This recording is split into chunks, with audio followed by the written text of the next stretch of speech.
ধনী হওয়া সত্ত্বেও আমি আমার একমাত্র ছেলেকে কখনো 10 টাকার বেশি টিফিন খরচ দেইনি। সে বরাবরই তার বন্ধুদের দেখিয়ে বলে, বাবা দেখো, তার স্কুল ব্যাগটা ইম্পোর্টেড। সুন্দর না বাবা?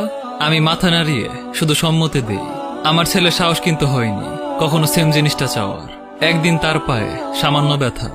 স্কুলে যাওয়ার সময় বলল, বাবা আমাকে তোমার সাথে অফিসের গাড়িতে নিয়ে স্কুলে নামিয়ে দিবে?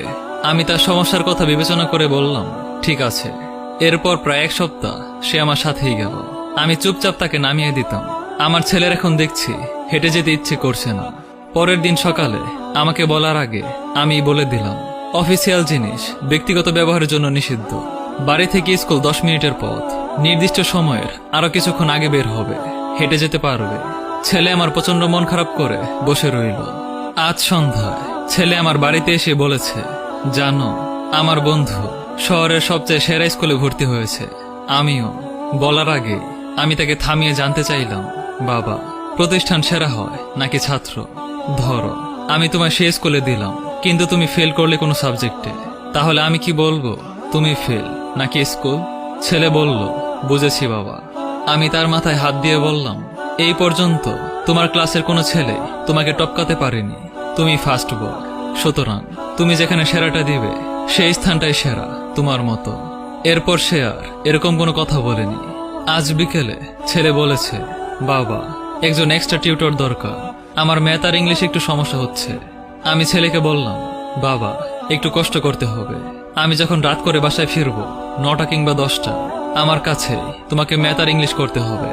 বাবা তুমি টায়ার্ড থাকো না? আমি হেসে বললাম, না বাবা, আমার কাছে তো এত সামর্থ্য নেই তোমাকে এক্সট্রা টিউটর দেওয়ার। আমি বরং একটু কষ্ট করি, কি বলো? ছেলে খুশি হয়ে বলল, ঠিক আছে বাবা। স্ত্রী রাতের বেলা জিজ্ঞেস করলেন, তুমি এরকম 10টা টিউটর রাখতে পারো, কিন্তু আমি চাই আমার সন্তান বুঝুক আরাম করে কিছু পাওয়া যায় না।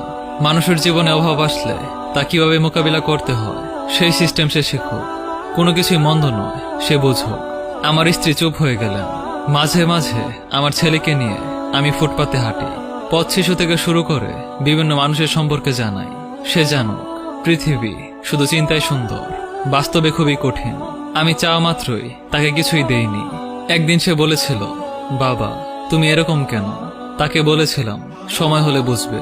ঈদের বাজারে গিয়ে তাকে বলেছি সাধ্যের মধ্যে নিতে। সে তার জন্য একটি প্যান্ট, আমার জন্য পাঞ্জাবি আর তার মায়ের জন্য শাড়ি নিয়েছে। আমি হেসে বললাম, এত টাকা কোথায় পেলে? সে মুচকি হাসি দিয়ে বলল, টিফিনের টাকা জমিয়েছি। সে বুঝতে শিখেছে টাকা কিভাবে খরচ করতে হয়। ইচ্ছে করে অভাব ফিল করায় যাতে সে বুঝুক জীবনটা কঠিন, অনেক কঠিন।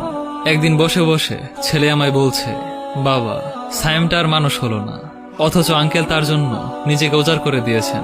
যা চেয়েছে সে তার সবটাই তাকে দিয়েছেন। আমি ছেলেকে বললাম, আমি কি তোমাকে কিছু দিতে পারিনি? ছেলে আমার দিকে তাকিয়ে বলল, প্রতিটা চাহিদা পূরণ করে শিখিয়েছ, অভাবে যেন স্বভাব নষ্ট না হয়। বাবা তুমি জীবনের যে শিক্ষা দিয়েছ তা সবকিছুর ঊর্ধ্বে।